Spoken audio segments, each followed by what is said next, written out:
Capítulo 2.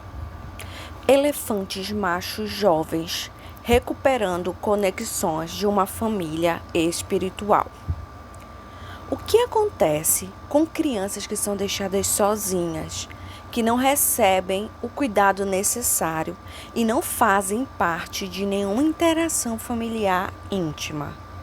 A história a seguir descreve uma possível e impressionante corrente de eventos. Um colunista do jornal Washington Post escreveu recentemente acerca da situação desfavorável dos rinocerontes brancos no Pilanesberg Park, uma reserva animal na África do Sul. Pelo menos 39 desses rinocerontes que correm risco de extinção tinham sido massacrados em seu novo habitat. E supunha-se que os caçadores eram os matadores desses animais. No entanto, por meio de uma inspeção mais minuciosa, descobriu-se que todos os valiosos chifres dos rinocerontes continuavam presos às suas carcaças. Num esforço para apanhar os matadores, os administradores deste parque decidiram usar tranquilizantes em alguns dos animais remanescentes para colocar neles um identificador eletrônico e rastreá-los. Câmeras de vídeo foram escondidas em lugares estratégicos para registrar a tarefa. Os administradores do parque ficaram surpresos ao descobrir que elefantes machos jovens que estavam atormentando os rinocerontes sem serem provocados. Embora esse comportamento fosse contra a natureza deles, esses elefantes adolescentes estavam perseguindo os rinocerontes brancos por longas distâncias, atirando galhos, pisoteando-os até matá-los. Por que esses elefantes estavam agindo de maneira tão violenta? A resposta se encontrava numa decisão tomada 20 anos antes.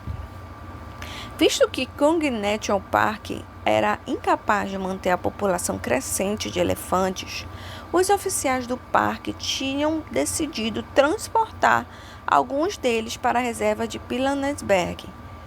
Os elefantes, que eram grandes demais para ser transportados, foram mortos, incluindo um número significativo de elefantes machos. Como resultado, os elefantes que eram culpados em matar os rinocerontes se tornaram adultos sem a influência e presença dos elefantes machos adultos. Os guardas florestais do parque e cientistas descobriram que, sem a presença de elefantes adultos, esses jovens elefantes machos produziam um excesso de testosterona e se tornavam cada vez mais violentos. Para preservar a população dos rinocerontes brancos, os oficiais do parque mataram 5 elefantes machos jovens, mais violentos, enquanto buscavam uma resposta adequada para essa aberração da natureza.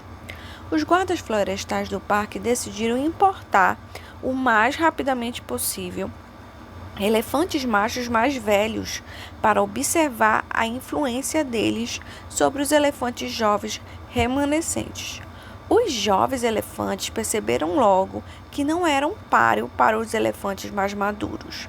Os elefantes mais velhos começaram a assumir o seu lugar na manada como pais e disciplinadores. Os elefantes jovens mais agressivos não podiam mais impor sua maneira intimidadora e imatura de agir. Não demorou muito e esses elefantes jovens começaram a seguir os mais velhos. Ficou claro que eles apreciavam esse novo relacionamento com os machos mais velhos e maduros. Os infratores da lei se renderam à nova disciplina e retornaram ao padrão normal de comportamento de um elefante. Desde a chegada dos elefantes mais maduros, não houve nenhum registro de morte de rinoceronte. Essa é uma parábola para a vida da igreja. A ausência de liderança madura na igreja resulta em consequências similares. Quando os cristãos maduros não assumem sua responsabilidade, os mais jovens e cheios de energia, mais imaturos, acabam ocupando seu espaço. Esses líderes não estão preparados para a tarefa que está à sua frente. Porém, se formos fiéis em cumprir o chamado de Deus, Ele vai usar a nossa fidelidade para ajudar a preservar a vida de muitos homens e mulheres jovens que Deus escolheu para salvar, libertar e treinar como líderes da sua igreja. Temos visto homens e mulheres jovens sendo ungidos e capacitados para iniciar a sua caminhada com o Senhor, mas que mais tarde caem à margem do caminho, presos na cilada do inimigo. Deus está convocando pais e mães espirituais que estão dispostos a se levantar, entrar na colheita e viver para aqueles por quem o Senhor morreu. A história dos rinocerontes me lembra de um dilema semelhante no Antigo Testamento, que Eli enfrentou ao criar seus filhos. Eli era sacerdote e pai na casa do Senhor, mas em 1 Samuel 2,12 relata que os filhos de Eli eram homens ímpios que não se importavam com o Senhor. Por quê? Porque Eli era negligente na disciplina e treinamento dos seus filhos, e eles se tornaram rebeldes. O Senhor admoestou Eli por não educar seus filhos nos caminhos do Senhor. Eli acabou perdendo a sua família, nenhum de seus descendentes chegaram à velhice. O plano de Deus para a paternidade. Qual é o plano de Deus para o seu povo? Ele deseja que esse povo seja a sua família. A família é a ideia de Deus porque Ele ordenou e a projetou. E lhes serei pai, e vocês serão meus filhos e minhas filhas, diz o Senhor Todo-Poderoso, 2 Coríntios 6,18. Deus é o pai de uma grande família que inclui todos aqueles que consideram Jesus Cristo seu Senhor. A oração afetuosa do apóstolo Paulo pelos amados Éfesos expressa isso assim: por essa razão, ajoelho-me diante do Pai, do qual recebe o nome toda a família nos céus e na terra. Efésios 3, 14 e 15. Deus é o Pai de quem deriva toda a paternidade, seu significado e inspiração. Precisamos entender a sua paternidade, seu amor, seu perdão e sua aceitação, se queremos entender relacionamentos familiares saudáveis. Infelizmente, a geração de hoje tem deturpado a ideia de paternidade, porque os pais muitas vezes têm abusado de sua autoridade ou têm estado ausentes, causando uma lacuna de confiança e segurança. Com modelos não saudáveis no mundo, o povo de Deus, a Igreja de Jesus Cristo, deve servir como exemplo em relação ao plano de Deus para a família. A Igreja precisa começar a entender seu papel influenciador na área da paternidade, como uma comunidade holística de crescimento de vida, diz meu amigo Robert Stier em seu livro Prepare o Caminho. Deus vai orientar muitos homens que têm um coração de pai e começar a mentorear homens jovens em suas comunidades. Mulheres mais maduras vão colocar mulheres mais jovens debaixo de suas asas e transmitir amor, cuidado e sabedoria. Famílias fortes vão se importar com famílias em que um dos pais está ausente, levando força e combatendo o sentimento assombroso da solidão. Vamos procurar transmitir a mesma alegria que a igreja primitiva exalava enquanto todos viviam em comunhão uns com os outros e com o Senhor. Não podemos mais viver independentes uns dos outros. Deus quer restaurar a paternidade e a maternidade no seu reino. E isso tem o seu começo com a sua promessa de ser pai para nós. Mas para que os crentes experimentem a verdadeira família espiritual, pais e mães espirituais precisam obedecer ao chamado do Senhor. As famílias precisam de pais e mães que vão assumir suas responsabilidades como pais espirituais. Um pai espiritual é semelhante a um pai natural. A função dos pais em uma família é prover força, estabilidade e equilíbrio para a família. Um pai natural deve ser protetor, conselheiro e guia para os seus filhos. Filhos naturais precisam crescer em segurança, no amor e orientação do seu pai. Se eles não têm um modelo saudável de pai, esses filhos não vão alcançar seu destino. De acordo com o Dr. David Canis Tracy, a paternidade saudável é essencial para que haja sucesso em todos os níveis da sociedade. Sociólogos estão agora confirmando que os pais não somente têm um papel indispensável no lar, mas também são essenciais para a nação. Muitos dos problemas que enfrentamos na América hoje, drogas, assistência social deficiente, gravidez na adolescência, estão diretamente relacionados à ausência do pai nas últimas décadas. A ausência do pai é a tendência mais destrutiva em nossa geração. A ausência do pai está ligada à maioria dos pesadelos sociais. Cientistas sociais têm feito comparações semelhantes entre a ausência do pai e a possibilidade de seu filho abandonar os estudos, de ficar sem emprego, de viciar-se em drogas, ser vítima de suicídio, ser mentalmente doente e o alvo de abuso sexual na infância. A força do pai oferece uma proteção tremenda para o futuro destino da família. A ausência da paternidade espiritual é a fraqueza do corpo de Cristo atual. Um grande vácuo tem sido criado pela escassez de pais piedosos. Semelhantemente, a sociedade, a igreja, está infestada de problemas. Nós precisamos do mesmo tipo de disciplina e prestação de contas que um pai natural dá à sua família natural. Precisamos de sabedoria e maturidade, uma mão firme para nos guiar, equilíbrio para nos preservar e experiência para nos confortar. O conhecido pastor e autor Frank Damasio lamenta a crise atual da falta de paternidade que permeia o corpo de Cristo. Hoje, líderes jovens procuram desesperadamente por modelos que eles possam imitar ou que possam se espelhar. Os líderes de hoje vivem numa época em que heróis têm fraquezas e falham, uma época em que os sonhos já morreram.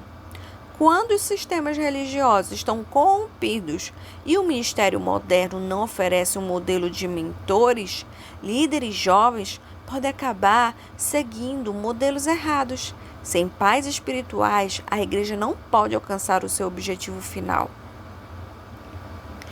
A maldição de pais irresponsáveis. As estatísticas atuais mostram uma sociedade com uma tendência alarmante em relação à deteriorização da família. Os casamentos estão falhando, os pais estão ausentes e os filhos são as vítimas na área emocional, financeira, física e espiritual.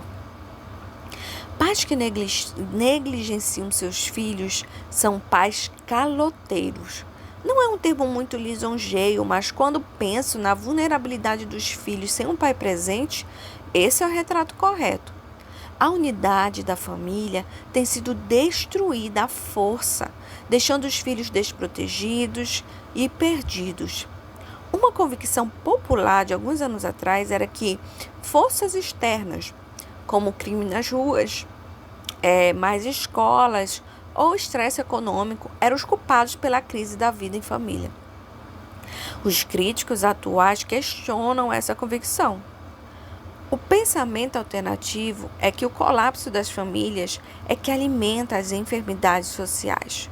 Um artigo da USA News and World Report lamenta o estrago que é causado quando pais egoístas se divorciam e as crianças são deixadas ao léu.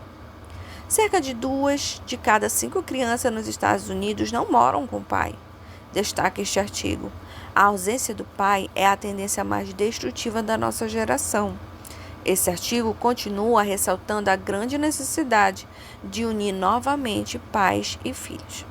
Ken Canfield diz o seguinte: o salmista amaldiçoou as famílias ímpias com a ausência dos pais. Salmo 109, versículo 9. Porque no Oriente Médio, o pai providenciava proteção contra os perigos do mundo. Enquanto muitas vozes estão proclamando que precisamos de mais controle governamental para proteger nossas famílias, a igreja está respondendo a uma voz diferente, a voz de um pai. Deus revelou-se como nosso pai, e ele está chamando os pais da igreja a seguir o seu exemplo. Numa era em que a ausência dos pais é tão sentida, o chamado para que os corações dos pais se voltem para os filhos nunca foi tão urgente. Restaurando o sentimento de responsabilidade.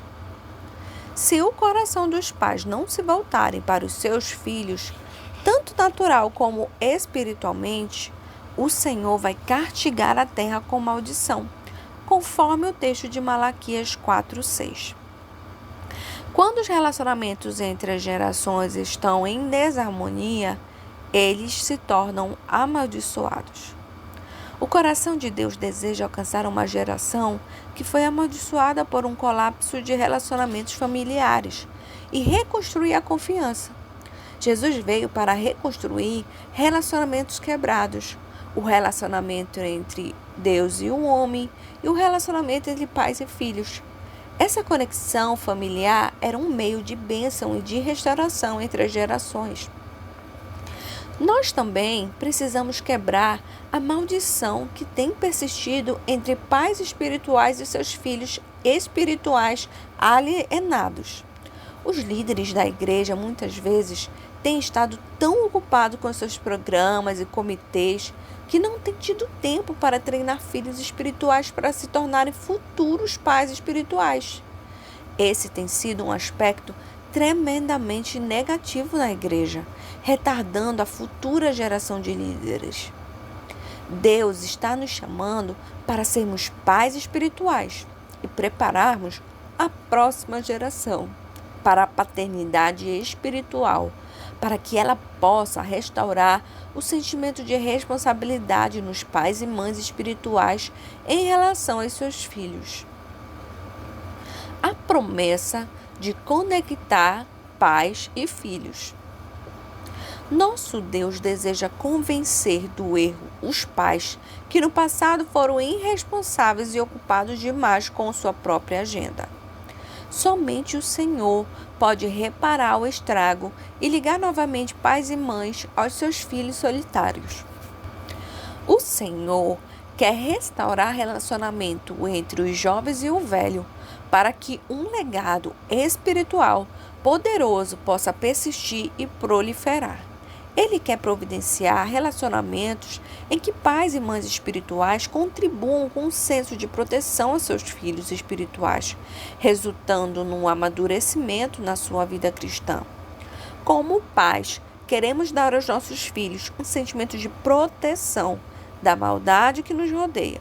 Nós queremos que eles saibam que não importa quão terrível o mundo for, eles podem encontrar conforto e refúgio em um Deus que se importa profundamente com a família.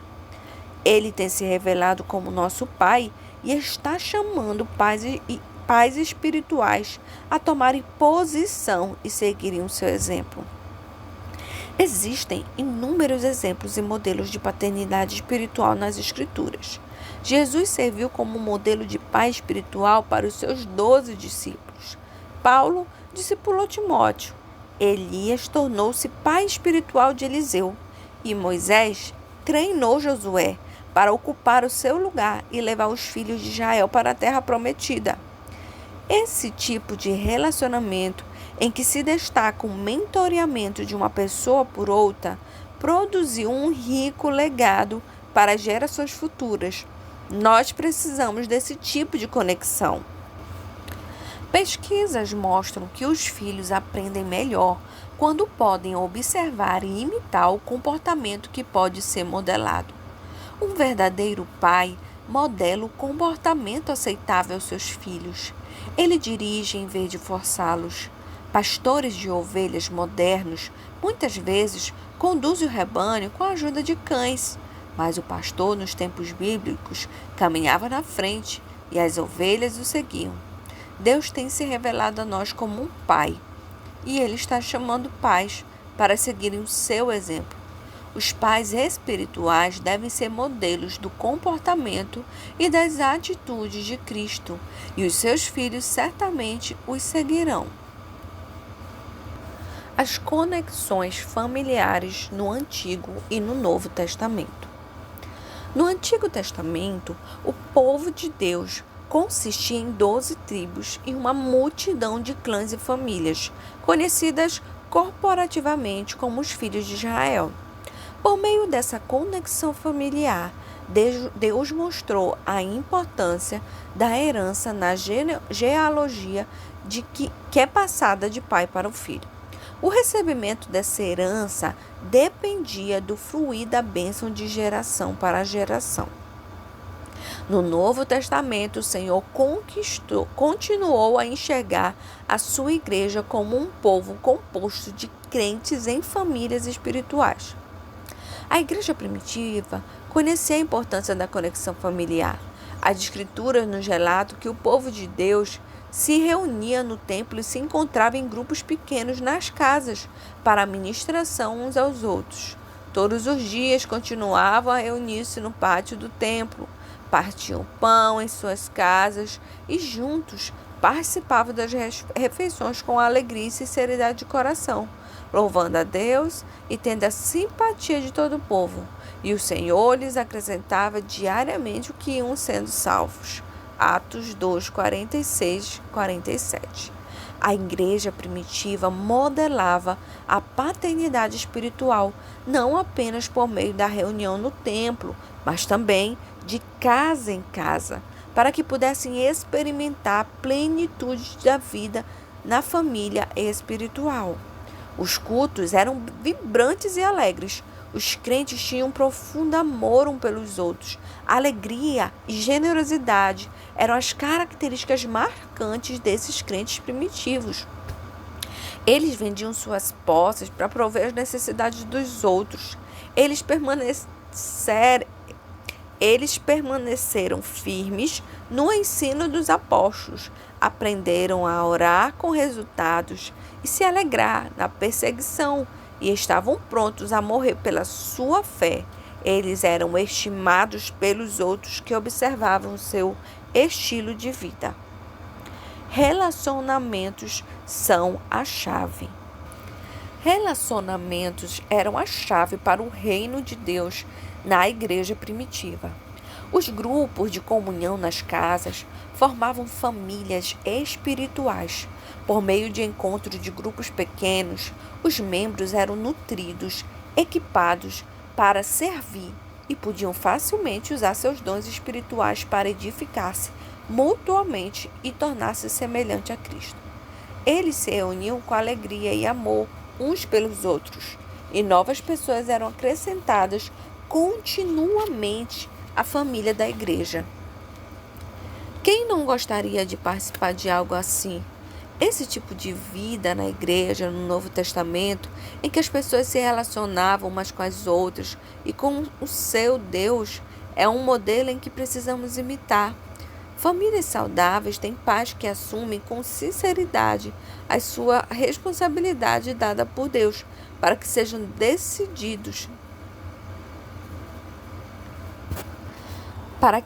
dedicados na sua função de paternidade espiritual.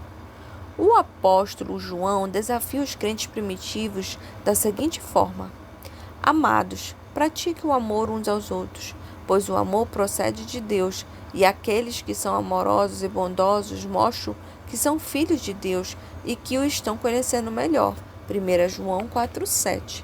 Viver em comunhão íntima com outros mostra que entendemos e apreciamos a importância do viver no Novo Testamento. um fenômeno dos dias atuais. Uma coisa importante está acontecendo em todo o mundo.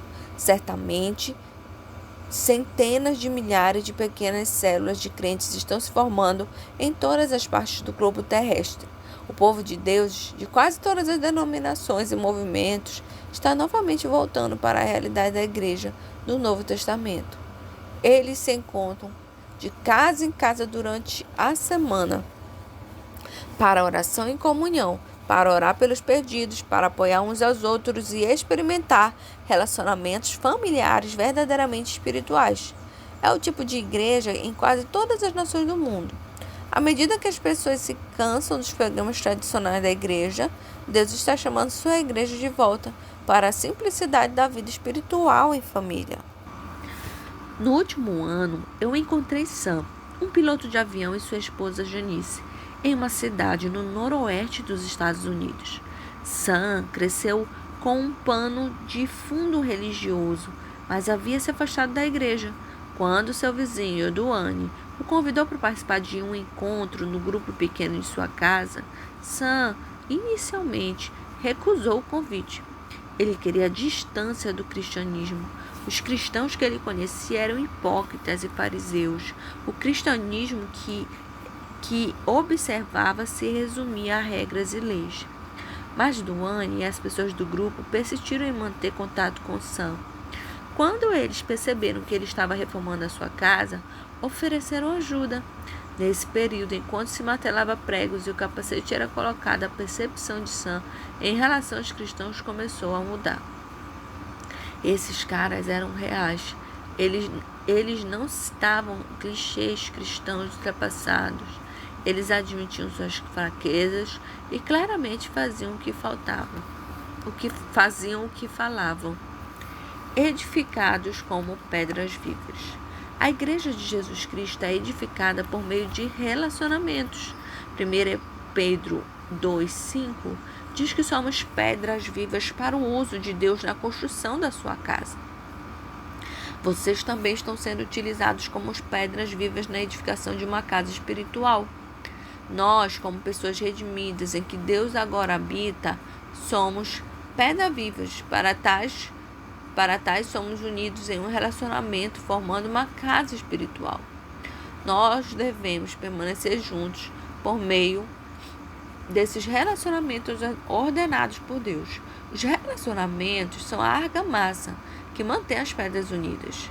Se esses relacionamentos logo vão desmoronar e ficar amontoado como entulho no chão. Infelizmente, existem muitas pedras vivas que estão jogadas numa pilha sem utilidade. Muitos cristãos, em vez de estar ligados vibralmente, outros a esmo em uma pilha quando se encontram uma vez por semana para ouvir um verdadeiro sermão e cantar alguns hinos. Eles deixam a igreja sem nenhum tipo de interação verdadeira. Em vez de serem a família de Deus, que Deus os chamou a ser, eles se encontram todo domingo para uma grande reunião, um pouco relacionamento. Em vez de experimentar a verdadeira família espiritual, eles somente experimentam uma reunião semanal. Vida em família ou uma reunião semanal. Existe uma enorme diferença entre uma vida familiar vibrante e encontros de muitas pessoas para uma reunião ou culto. Quando a família se encontra para uma reunião, todos mostram o seu melhor lado para a grande família. Eles trocam histórias e testemunham das suas realizações familiares e celebram seu sucesso. Eles contam a respeito do gol fantástico que Guilherme fez no seu time de futebol e que a Maria recebeu um certificado de honra ao mérito como estudante, mas uma boa parte disso é superficial. Família de verdade conhece as dificuldades, porque os seus membros estão lá, dia após dia. Eles sabem que Guilherme trabalhou arduamente para alcançar o seu sucesso no time de futebol e que passou por um período difícil quando quebrou sua perna. Eles sabem que a Maria teve que vencer as dificuldades de aprendizado e que precisou esforçar-se muito para obter o certificado de honra ao mérito. Em famílias de verdade, todos se conhecem de dentro para fora. Eles veem o lado bom, o ruim, o feio e continuam amando uns aos outros e trabalham com uma unidade para encorajar cada membro.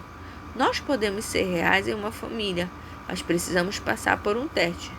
Somos incluídos simplesmente porque somos família. Em uma família espiritual, as lutas e realidades são compartilhadas abertamente por meio de relacionamentos transparentes. Uma interação de grupo pequeno com pais espirituais para nos orientar. Mas qual deveria ser o tamanho dessas famílias espirituais? A mãe da minha esposa, Laverne, vem de uma família de 19 filhos. Meu pai vem de uma família de 14 filhos. Laverne e eu temos somente 4 filhos. Não existe uma regra fechada, mas a verdadeira vida familiar espiritual pode ser melhor experimentada em um contexto de um grupo pequeno, de apenas um grupo pequeno de pessoas. Jesus tinha 12 discípulos, mas Moisés ouviu o conselho do seu sogro e dividiu os israelitas em grupos de 10. Eu creio que um grupo entre 10 e 12 passam a ser o ideal. E normalmente o limite para uma família espiritual explorar o seu potencial é ao máximo. Se houver mais de 12 pessoas em um grupo pequeno, é fácil desviar o curso do encontro e ter uma reunião gostosa sem experimentar a realidade e a bênção dos relacionamentos honestos e transparentes. Um fenômeno dos dias atuais. Uma vida para que possa ocorrer a edificação mútua. A confiança é conquistada por meio desse desenvolvimento e, como resultado, a paternidade e maternidade espirituais podem ser liberadas. Com a crescente insatisfação em simplesmente participar de reuniões e atividades da igreja, as pessoas estão procurando relacionamentos genuínos. Elas estão buscando relacionamentos semelhantes aos relacionamentos que ocorrem numa família saudável, em que não existe a necessidade de forçar ou adotar atitudes do tipo, sou melhor que você. Elas querem fazer parte de uma família em que não existe superficialidade. Elas estão cansadas de sistemas que acabam se tornando estagnados e simplesmente não funcionam. O Senhor adverte seus filhos em Jeremias 2,13. Por abandonarem a lei, a fonte de água viva e cavarem cisternas rachadas que não retêm água. Cisternas eram usadas para armazenar a água da chuva e por isso a quantidade era limitada. Muitas vezes a água se tornava estragada, estagnada ou vazava e desaparecia. Muitos sistemas da igreja de hoje estão estagnados e limitados. O pastor é pago para fazer a obra do ministério. O povo recebe em troca bons sermões e grandes programas. Com frequência, o pastor cansa, se esgota ou muda para outra igreja e as pessoas nunca recebem a oportunidade de cumprir o seu chamado em Cristo, de serem treinadas, capacitadas pelo Espírito Santo e enviadas como ministros. Elas nunca têm a chance de se tornarem pais. Nós devemos mudar a nossa mentalidade de programas e espectadores para a capacitação de pessoas, para que se tornem pais espirituais nos padrões de uma família espiritual. Libere pais e mães espirituais no Senhor. Se não mudarmos o nosso foco, a igreja vai continuar transbordando de órfãos emocionais e espirituais, de acordo com o livro O Coração Paterno do Pai, de Freud McCloud. Tantas pessoas são órfãs, não somente de pais físicos, mas de qualquer tipo saudável de herança espiritual ou emocional.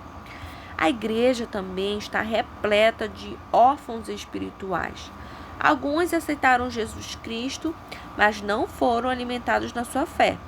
Outros ainda não se tornaram parte de uma família espiritual por sua própria culpa ou a de alguém outro. Essas pessoas precisam desesperadamente de cuidado pastoral. Elas precisam do ensino da palavra de Deus, de ser aconselhadas com princípios bíblicos saudáveis e de ser encorajadas e exortadas por alguém mais maduro na fé. Elas precisam de um pai ou uma mãe espiritual que possam ajudá-las a crescer no Senhor. Outros precisam ser reeducados em relação à paternidade.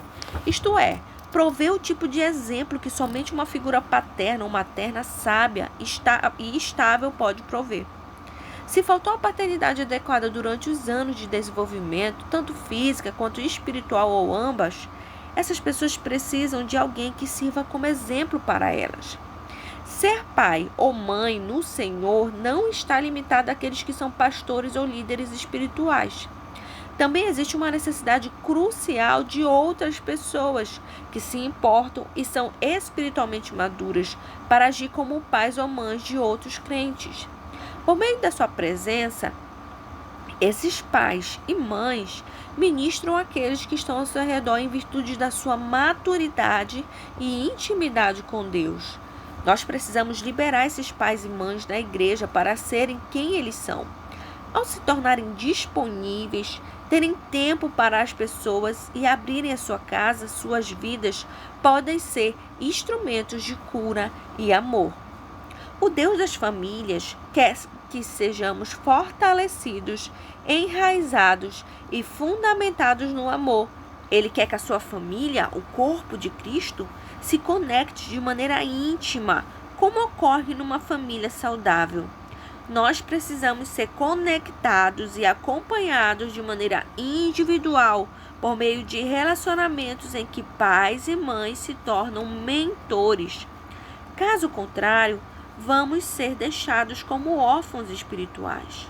Do mesmo modo que famílias naturais gastam tempo com a sua família imediata e também com a família ampliada, a igreja no Novo Testamento se reunia no templo e de casa em casa. Quando a igreja se encontra tanto no ambiente íntimo do grupo pequeno, às vezes chamado de células, como nos encontros grandes de celebração ou cultos dominicais, o padrão das reuniões em famílias espirituais pequenas prepara o terreno para o desenvolvimento de relacionamentos de paternidade espiritual. No próximo capítulo, vamos descobrir como filhos espirituais crescem e se desenvolvem, de bebês em homens e mulheres, jovens e finalmente em pais e mães espirituais.